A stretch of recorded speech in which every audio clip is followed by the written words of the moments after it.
Hello, my name is Brother Sean, and as you can see from the fancy dress, I'm a monk. Yes, I'm a member of the wonderful, beautiful online community known as the Teo Community of St. Francis.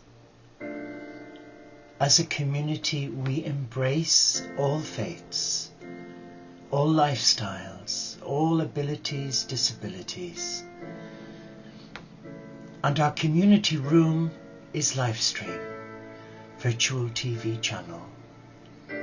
And we come in the name of love each day, each morning, late afternoon, early evening and at midnight to share the love of a compassionate God, not the love of a vindictive God, but of a compassionate, loving, faithful friend. The purpose of doing this short video is to try and reawaken within all of us the importance of reflecting on the words closure. What does closure mean to you? Does it mean closing a door to keep the warmth in? Maybe, because here at the moment in Cumbria, the ancient Celtic kingdom of Reged, guess what? We've had heavy snow and it's bitterly cold. So one doesn't want to be running around the house with doors wide open and the wood burning's fire losing all its heat from the main living area. And so too it is with the spiritual life. You and I need closure to our mistakes, our faults and failings, for we can't really move on the spiritual path. Let me give you a few examples. Say you're married, you're in a relationship or a partnership, and you've had a disagreement with your partner, and you've gone to bed without resolving the conflict. Well, for a start, you won't have a good sleep because your conscience will be pricking you. Well, mine does. And I always end up being restless. So it's important, if you've had a disagreement with one that you love, a friend, a colleague, that you make your peace. Even if you're not in the wrong, make your peace. Because as the great Buddha Dhammapada said, hate is not overcome by hate. Hate is overcome by love. Find peace in your heart. Find peace to forgive.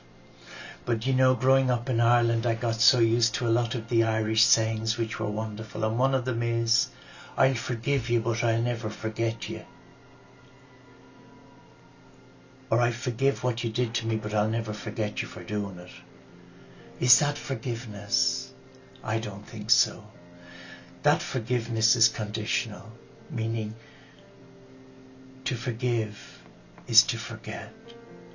So if someone has wronged you and hurt you in a very deep way, then what I would suggest you do is ask God to help you forgive them. It's not easy to forgive someone who has really hurt you in a big way. And recently we had a situation, even within our community, where we found that one or two members, through their silence and their disappearance and their resignations, left many of us wounded. And some are still wounded because there was no closure. And to give the persons the opportunity to at least listen, in their heart to their brother or sister who was grieving, and to see if they could preempt a change of course. But when one doesn't have closure, one cannot effectively move on. And I know it's a word branded about in counselling. Closure is essential in the spiritual life. You need closure to your past life, when you embrace God and when you come to prayer. You cannot honestly come to God in love, in prayer, and honor the name of God when there's bitterness or unforgiveness in your heart. Can you really kneel before a God of love, knowing that in your heart there is deep resentment, unforgiveness? So what's the way forward? Well, the way forward is to swallow your pride, because pride is the mother of all evils. There's no room for pride in a relationship with God. And if God is seen as your loving Father, Mother God, then one has to come with a clean heart and ask God, invite God to give you the strength to see what God sees, to hear in your heart what the divine is saying to you. And that's it in a nutshell. And we only hear God when we've surrendered our heart to God, because God is love. And where there is love, there is light. And where there is light, there is truth. And where there is truth, there is integrity. But you know, today, those of us who've embraced the spiritual life, whether as monks or nuns or interfaith into spiritual ministers of religion, it is a responsibility, and it's underpinned by God's love for us and God's forgiveness towards us for harboring unforgiveness. But we cannot represent God as a God of love to our congregation or to our friends or to those whom He has guided to us if we stand there talking the walk and not walking the talk. In other words, we are telling others about how lovely God is and how wonderful and forgiving He is, but in one's private life there is deep-rooted resentment. And for that, all that shows is that we are the hypocrite. We are the one that's not being true to our heart. But you know, in the faith journey, you meet beautiful souls. You meet beautiful children of God whom you trust. Some become close friends. But when they disappear, they leave a void in your heart. It's like a family member who dies. A part of you dies with them. And it's very hard to recapture all of that love. And I know that from experience, because as for 38 years as a nurse, some of them were as a nursing monk, where we sat by the bedside of the dying on a shift basis to ensure that nobody died alone. But in the last 12 years of my nursing career, before taking ill health retirement, I was a senior nurse on night duty in charge of palliative care, and my role was hands-on. And what an education, what an experience. I was so profoundly humbled by the beauty, the dignity, the love, the friendship, the sadness, and at times angry with God. But you know, after all those years of giving, when each person died that I allowed into my heart, where I became a friend and they became a dear friend, a part of my heart went with them. And in the end, there was nothing more to give. And so it is in a monastic community, or even in a family, where you've got mom and dad, brothers and sisters, grandparents and relatives. When one of them is labelled the scapegoat or the black sheep, is that fair? Because in every family, you're going to have the day-to-day occurrences of upsets, rivalries, discontent, squabbles, disagreements. But when you come to the evening meal and you sit together as a family, you really should ask for forgiveness.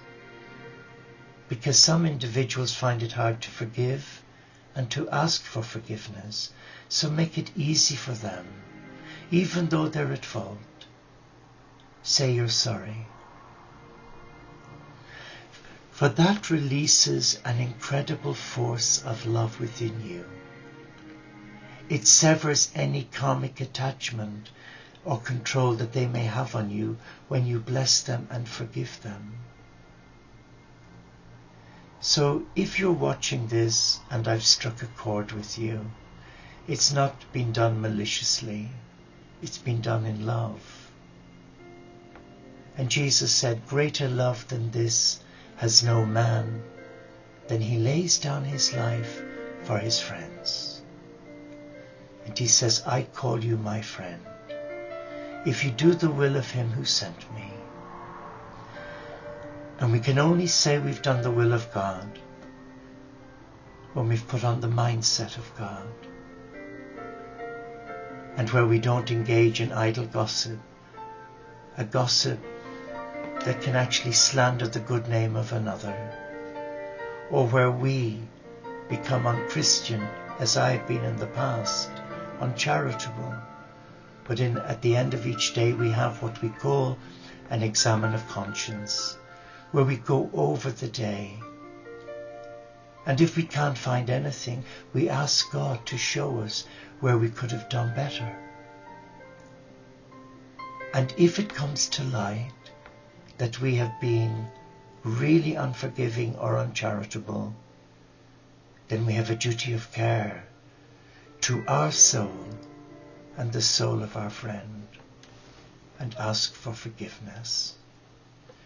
For without forgiveness, there's no point in proceeding, for all is a sham. And Jesus had the final word when he said, many offer me lip service. And he's applying that to ministers, monastics, and spiritual teachers. Many offer me lip service because their hearts are closed to his love. If your heart is closed, let us open it by coming into the presence of God. Light a candle, kneel on your knees, and just say, Father, Mother God, I am sorry. Help me. Help me to rise above myself. Help me to see what you see, to hear what you hear, to do what you want me to do.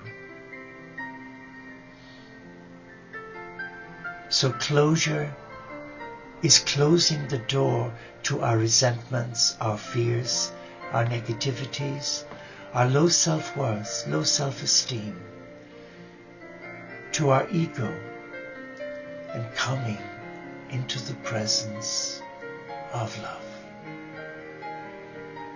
And love, divine love, asks nothing else of our hearts than to release everything to God, for nothing is impossible to God. Thank you for listening. May God reward you. Peace.